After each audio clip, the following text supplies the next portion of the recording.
बिस्मिल्लाहिर्रहमानिर्रहीम। अस्सलाम वालेकुम व्यूअर्स, आप देख रहे हैं ग्लोबल टाइम्स पाकिस्तान। मैं हूं हैदर हयात खान। बड़ी इंटरेस्टिंग वीडियो है आज की। प्रवीण सानी साहब ने लिटरली चपेड़ें लगाई हैं भारतीय फिजाइया को और भारतीय वज़ीर आज़म नरेंद्र मोदी या सरेंडर मोदी, जो आपका दिल करे आप उसको कह सकते हैं। जो भारत और पाकिस्तान के दरमियान हालिया कशीदगी थी, हालिया जंग थी, जिसमें पाकिस्तान ने इबरतनाक शिकस्त दी भारत को, उसमें जो भारतीय फिजाइया के फाइटर जेट्स का लॉस था, जिसमें 3 राफेल्स, एक मिग-29, एक SU-30 और एक मिराज 2000, उससे मुतालिक इंडोनेशिया में मौजूद भारत के डिफेंस अटैची कैप्टन शिव कुमार, जिनका ताल्लुक भारतीय नेवी से है, उन्होंने गुफ्तगू की है। वो क्या गुफ्तगू है और उस गुफ्तगू के ऊपर प्रवीण सानी साहब ने क्या रद्द-ए-अमल दिया है, किस तरीके से उन्होंने लताड़ा है इंडियन एयरफोर्स को और फिर भारतीय वज़ीर आज़म नरेंद्र मोदी को, सरेंडर मोदी को, वो मैं इस व्लॉग में आपको बताऊंगा। सबसे पहले तो इंडोनेशिया में जो ऑपरेशन सिंदूर भारत ने किया,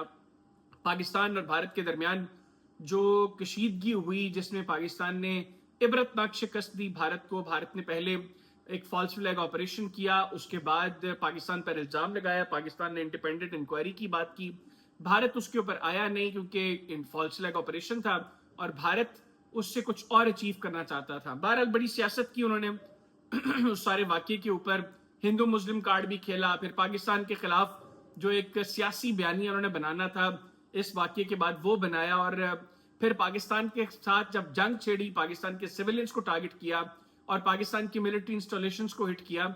उसके जवाब में जब पाकिस्तान ने भारत के 3 राफेल जेट्स गिराए, एक SU-30, एक मिग-29 और एक मिराज 2000, 6 फाइटर जेट्स पाकिस्तान ने भारत के गिराए, और इसके अलावा पाकिस्तान ने 26 मिलिट्री इंस्टॉलेशंस को हिट किया।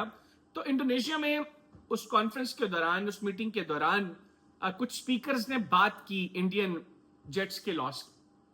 तो जब भारतीय डिफेंस अटैची, जिनका ताल्लुक भारतीय नेवी से है, कैप्टन शिव कुमार, वो आए, तो एक तो उन्होंने भी इंडियन जो CDS हैं, जनरल अनिल चौहान, उनकी तरह नंबर बताने से गुरेज किया कि एक्चुअल लॉस कितने नंबर्स का है। पाकिस्तान कहता है कि 6 हमने भारत के जंगी जहाज गिराए, जबकि भारत से कुछ लोग 5 जंगी जहाजों की बात करते हैं, क्योंकि पाकिस्तान का एक क्लेम है कि हमने भारत के 6 जंगी जहाज गिराए। अच्छा, भारत क्या कर रहे हैं? वो कह रहे जी कि हाँ, नुकसान हुआ है, हमारे फाइटर जेट्स तबाह हुए हैं, पाकिस्तान ने गिराए हैं, लेकिन नंबर्स मैटर नहीं करते। जनाब, numbers do matter, numbers matter करते हैं, और ये बात भारत से हो रही है। प्रवीण सानी साहब ने भी मल्टीपल टाइम्स कहा है कि नंबर्स ना बता के आप मजीद लोगों को मौका दे रहे हैं इसके ऊपर बात करने का। आप एग्जैक्टली बताएं कि जनाब ये नुकसान हुआ है, लेकिन भारत वो नुकसान नहीं बता रहा, क्योंकि वो नुकसान बताएगा तो मोदी सरकार को मजीद चपेटें पड़ेंगी। लेकिन मोदी सरकार कर क्या रही है? वो अपने आप को इस सारे वाक्य से सियासत तो करेगी, इसके ऊपर कर रही है भरपूर अंदाज में, लेकिन वो कर रहे हैं कि सियासत करने के साथ साथ जो नुकसान है, जो इस जंग में उनको शिकस्त हुई है, इबरतनाक शिकस्त हुई है, जो इस जंग में उनको आलमी सतह पर इस जंग के बाद हजीमत का और शर्मिंदगी का सामना करना पड़ रहा है, वो बर्डन डाल रहे हैं इंडियन आर्मी पर। और जो अनिल चौहान एक पहले इंडियन कह लें कि ऑफिसर थे, उनके CDS, जिन्होंने इंटरनेशनल टेलीविजन को इंटरव्यू देते हुए ये एक्सेप्ट किया कि भारतीय एयरफोर्स के जहाज गिरे हैं, लेकिन उन्होंने भी नंबर्स नहीं बताया। तो शिव कुमार ने भी, कैप्टन शिव कुमार ने भी एग्जैक्टली नंबर्स नहीं बताए कि पाकिस्तान ने भारत के कितने जहाज गिराए हैं, लेकिन उन्होंने कहा कि हमें, यानी भारतीय एयरफोर्स को, ये इंस्ट्रक्शंस थी कि आपने पाकिस्तान की मिलिट्री इंस्टॉलेशंस को हिट नहीं करना। आपने सिर्फ जो उन्होंने हमला किया, जिसको वो तो कहते हैं कि हमने टेररिस्ट्स के ऊपर अटैक किया, लेकिन एक्चुअली उन्होंने सिविलियंस को टारगेट किया है, और पाकिस्तान ने इंटरनेशनल मीडिया को दिखाया कि किस तरह यहाँ पे सिविलियंस मौजूद थे। और पाकिस्तान का नैरेटिव इस वजह से ग्लोबली एक्सेप्ट भी किया गया क्योंकि पाकिस्तान ने हर चीज क्रिस्टल क्लियर करके दिखा दी। पहलगाम वाकये में भी पाकिस्तान ने कहा कि भाई हम तैयार हैं, आप न्यूट्रल इंक्वायरी करवाएं। भारत ने राय फरार इख्तियार की। लोगों को पता लगा कि यार यहाँ पे दाल में कुछ काला है, जो मोदी न्यूट्रल इंक्वायरी से भाग रहा है। फिर जब भारत ने यहाँ पर अटैक किया और फौरी तौर पर क्लेम किया कि हमने तो टेरर कैंप्स को हिट किया है, जब पाकिस्तान ने इंटरनेशनल मीडिया को वो साइट्स विजिट करवाई, तो वहां पर भी पाकिस्तान की बात को जो है वो मोतबर समझा गया, क्योंकि लोगों ने अपनी आंखों से देखा कि ये सिविलियंस को टारगेट किया है, मासूम छोटे बच्चों को जो है वो निशाना बनाया, और उनकी शहादतें हुई उस भारतीय बुज़दिलाना हमले के नतीजे में। अच्छा, उसके बाद भारत ने जो पाकिस्तान की मिलिट्री इंस्टॉलेशंस को हिट किया, उससे पहले पाकिस्तान भारत के 6 जहाज गिरा चुका था। फिर 26 मिलिट्री इंस्टॉलेशन, भारत वो लंबी चीज। उन्होंने कहा जी कि हमें कहा गया था कि आपने सिर्फ टेरर कैंप्स को हिट करना है, आपने सिविलियंस को, आप कह लें कि जो पाकिस्तान के सिविलियंस को निशाना बनाया है, वो उन्हीं को सिर्फ आपने टारगेट करना है। आपने उनके एयर डिफेंस सिस्टम को, यानी पाकिस्तान के एयर डिफेंस सिस्टम को या पाकिस्तान की मिलिट्री इंस्टॉलेशंस को आपने हिट नहीं करना। प्रवीण सानी साहब कह रहे हैं कि यार कौन दुनिया में आपकी ये बात मानेगा? मतलब कोई शख्स जिसमें थोड़ी सी भी अकल है, क्या वो आपके इस नैरेटिव को एक्सेप्ट करेगा कि कोई मुल्क एक दूसरे मुल्क के ऊपर हमला कर रहा है, और वो ममालिक हैं ये दोनों जिनकी गुज़िश्ता तकरीबन 77-78 साल से दुश्मनी चल रही है, एक दूसरे की जान के दुश्मन बने हुए हैं दोनों ममालिक, एक दूसरे को एक्सेप्ट नहीं कर रहे हैं। वो दो ममालिक जो ग्लोबली जिनके बारे में मशहूर है कि ये रवायती हरीफ हैं, उनमें से एक मुल्क उठता है और वो दूसरे मुल्क के ऊपर हमला करता है, उनके सिविलियंस को टारगेट करता है, और जवाब में वो एक्सपेक्ट करता है कि वो उनको जो है वो फूलों की माला पहनाएंगे। तो माला तो पहनाई पाकिस्तान ने, लेकिन वो माला थी उनकी आरती पर, उनके जनाजों पे वो माला पहनाई पाकिस्तान ने। इंडियन एयरफोर्स का जो जनाजा था, जो इंडियन आर्मी का जनाजा था, जो मोदी का जनाजा है, बीजेपी का जनाजा है, उसको पाकिस्तान ने माला पहनाई, और उस पर भारतीय खुश भी बहुत है। अच्छा, शिव कुमार कह रहे हैं कि चूंकि ये इंस्ट्रक्शंस थी इस वजह से हमने हिट नहीं किया, और हमारे जहाजों का नुकसान हुआ, नंबर्स उन्होंने नहीं बताए। तो दुनिया में कोई शख्स जिसको थोड़ी सी भी अकल है, जो मिलिट्री के मामलात को, जंग के मामलात को नहीं भी समझता, आप उसके सामने जब ये सिनेरियो रखेंगे तो वो आपको क्या कहेगा? वो अल्फाज कहेगा जो मैं यहां पे बता नहीं सकता कि आप ये हैं। भारत बेसिकली अपने लोगों को चे बना रहा है ये बातें करके, लेकिन लोग भी समझते हैं।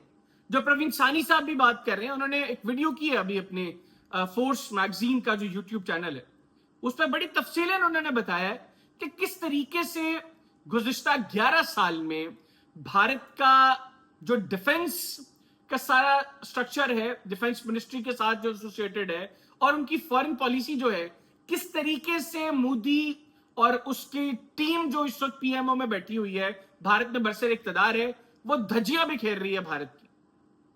प्रवीण सानी साहब कहते हैं कि आपका रवायती हरीफ है, आप उससे मुकाबला कर रहे हो, उसके ऊपर हमला कर रहे हो, और आप जवाब में एक्सपेक्ट कर रहे हो कि वो खामोश बैठा रहेगा। आपने जिस वक्त उनके सिविलियंस को टारगेट किया, उन्होंने तो रिस्पॉन्ड करना था, और रिस्पॉन्स आया। पाकिस्तान ने 6 जंगी जहाज गिराए, आपने मिलिट्री इंस्टॉलेशंस को हिट किया, पाकिस्तान ने 9 के मुकाबले में 26 आपकी मिलिट्री इंस्टॉलेशंस को हिट किया। फिर प्रवीण सानी साहब ने एक और बड़ी इंटरेस्टिंग बात की, उन्होंने कहा कि इंडियन एयरफोर्स की तैयारी कोई नहीं है, ना वो इस काबिल है कि वो पाकिस्तान का मुकाबला कर सके, और उसके मुकाबले में पाकिस्तान एयरफोर्स 2012 से खुद को जिस तरीके से तैयार कर रही है, और बिलखसूस 2019 में जो पाकिस्तान और भारत के दरमियान 2025 से पहले आखिरी टाकरा हुआ था, जिसमें पाकिस्तान ने भारत के 2 जहाज गिराए थे, जिसमें अभिनंदन भी गिरफ्तार किया, एक पायलट जहन्नुम हासिल किया, दूसरा गिरफ्तार किया, चाय पिला के वापस भेजा। वो कहते हैं उसके बाद पाकिस्तान ने मजीद खुद को बेहतर किया है, और मल्टी डोमेन ऑपरेशंस जो पीएफ कर रही है, उन्होंने कहा कि उसके बाद पीएफ इतनी मजबूत हो गई है कि भारत उसका मुकाबला नहीं कर सकता। और मौजूदा जो तैयारे हैं भारत के पास, जो राफेल है, जिसमें बड़ा गुरूर था, एक तो राफेल का बेड़ा ही गर्क कर दिया ना भारत ने पाकिस्तान के खिलाफ उड़ा के, और पाकिस्तान ने जब 3 राफेल्स गिरा दिए, मतलब 45 मिनट में 6 भारतीय जहाज गिराए पाकिस्तान ने, और ये पहला बियॉन्ड विजुअल रेंज कॉम्बैट है दुनिया की तारीख का। तकरीबन 180-90 किलोमीटर की दूरी पे पाकिस्तान ने एक जहाज पाकिस्तान का गिराया है, भारत का गिराया पाकिस्तान ने। तो ये पहला बियॉन्ड विजुअल रेंज कॉम्बैट था, उसमें पाकिस्तान ने जो कामयाबी हासिल की। अब दुनिया में मिलिट्रीज पढ़ा रही हैं, पहले तो बातें हो रही थी ना कि पढ़ाया जाएगा इसको एज ए केस स्टडी, अब पढ़ाना शुरू कर दिया गया जनाब। जो शानदार कामयाबी पाकिस्तान एयरफोर्स को हासिल हुई है, ये अब दुनिया में मिलिट्रीज को पढ़ाना शुरू कर दिया गया है एज ए केस स्टडी, कि किस तरह अददी एतबार से, टेक्नोलॉजी के एतबार से एक निस्बतन कमजोर मुल्क ने एक ऐसे मुल्क को शिकस्त दी है जो अददी एतबार से भी जिसको बर्तरी हासिल थी, जिसको टेक्नोलॉजी के एतबार से भी बर्तरी हासिल थी, जिसको गुरूर भी बहुत था अपनी ताकत पर, لیکن اللہ کی مدد اور نصرت سے کس طریقے سے اس ملک نے شکست دی, عبرتناک شکست دی دوسرے ملک کو. تو پروین ثانی صاحب کہہ رہے ہیں بیسکلی, مطلب ان کا مطلب یہ ہے کہ انڈین ایئر فورس بیسکلی ایک شٹ ہے, اس کا کوئی مقابلہ ہی نہیں بنتا پاکستان ایئر فورس سے. قابل ہی نہیں ہے انڈین ایئر فورس کے پائلٹس, نہ ان کی لیڈرشپ اس قابل ہے کہ وہ پاکستان کا کوئی مقابلہ کر سکے. مطلب ادر وائز برڈز ان کے الفاظ یہ نہیں تھے, لیکن مطلب ان کا یہی تھا کہ بھارتی air force Pakistan air force کا مقابلہ نہیں کر سکتی. انہوں نے کہا جو ٹیکنالوجی اس وقت پاکستان کے پاس موجود ہے, جس ٹیکنالوجی کا استعمال پاکستانی پائلٹس نے کیا بھارت کے خلاف, J-10Cs پلس PL-15, انہوں نے کہا یہ جو کامبو ہے یہ ایسا بھیانک کامبو ہے بھارت کے خلاف پاکستان کا کہ بھارت نہیں مقابلہ کر سکا اس کا. اور اب اگلی چیز, پاکستان J-35 لے رہا ہے اب چین سے, پاکستان HQ-19 جو ایئر ڈیفنس سسٹم ہے وہ لے رہا ہے, پھر Pakistan early airborne warning systems لے رہا ہے, جس کے بعد پاکستان کا دفاع انشاءاللہ اللہ کی مدد سے مزید مضبوط ہوگا. اور بھارت کو میں یہ بتا دوں, میں نے پہلے بھی بتایا کہ جو پاکستان نے دکھایا ہے اس آخری مارکے میں, یہ پاکستان کی دفاعی اور فوجی صلاحیتوں کا 20% بھی نہیں ہے. ہم جو نئے جہاز لے رہے ہیں, نیا ایئر ڈیفنس سسٹم لے رہے ہیں, نئے early airborne warning system جو لے رہے ہیں, ان سے ہٹ کے جو موجودہ ٹیکنالوجی اور موجودہ جو ہتھیار پاکستان کے پاس ہیں, جو موجودہ سرپرائز ایلیمنٹس پاکستان کے پاس ہیں, وہ ایسے ہیں کہ بھارت اب اگر کوئی شرارت کرتا ہے تو ان کے بغیر بھی پاکستان اللہ کی مدد سے بھارت کو اس سے مزید عبرتناک شکست دینے کے قابل. لیکن جب یہ چیزیں آ جائیں گی پھر انشاءاللہ مزید مضبوط ہو جائے گا پاکستان کا دفاع. تو ایک تو یہ بات بھارت اپنے ذہن میں بٹھا لے کہ کوئی شرارت اگر کرنی ہے اس نے, تو اس مرتبہ مزید جو ہے وہ خطرناک قسم کی چپیڑیں پاکستان مارے گا مودی کو, مزید تگڑی چپیڑیں لگے گی اس دفعہ. لیکن پھر میں یہ کہوں گا پاکستان جنگ کا خواہش مند نہیں ہے, پاکستان نہیں چاہتا کہ جنگ ہو, لیکن بھارت میں کچھ ایلیمنٹس ہیں ایسے جو بھڑکا رہے ہیں مودی کو, یہ میجر گورو آریہ جیسے ایلیمنٹس. پھر جو انڈین میڈیا ہے اس سے متعلق بھی پروین ثانی صاحب نے بڑی سخت باتیں کی ہیں, وہ بھی میں اگلے کسی ویلاگ میں آپ کے ساتھ شیئر کروں گا. NDTV اور ریپبلک کے حوالے سے بالخصوص انہوں نے جو بات کی وہ بھی میں آپ کے ساتھ شیئر کروں گا. پھر پاکستان کا جو رائز ہے الحمدللہ, اس کو بھی انہوں نے ڈسکس کیا, اور کس طریقے سے بھارت ڈپلومیٹکلی اور ڈیفنس کے اعتبار سے مزید جو ہے وہ تباہی کے دہانے پر جا رہا ہے, اس کا بھی انہوں نے ذکر کیا. اگلے ویلاگ میں آپ کو وہ بتاؤں گا. تب تک کے لیے اجازت دیجیے, اللہ حافظ. پاکستان ہمیشہ زندہ.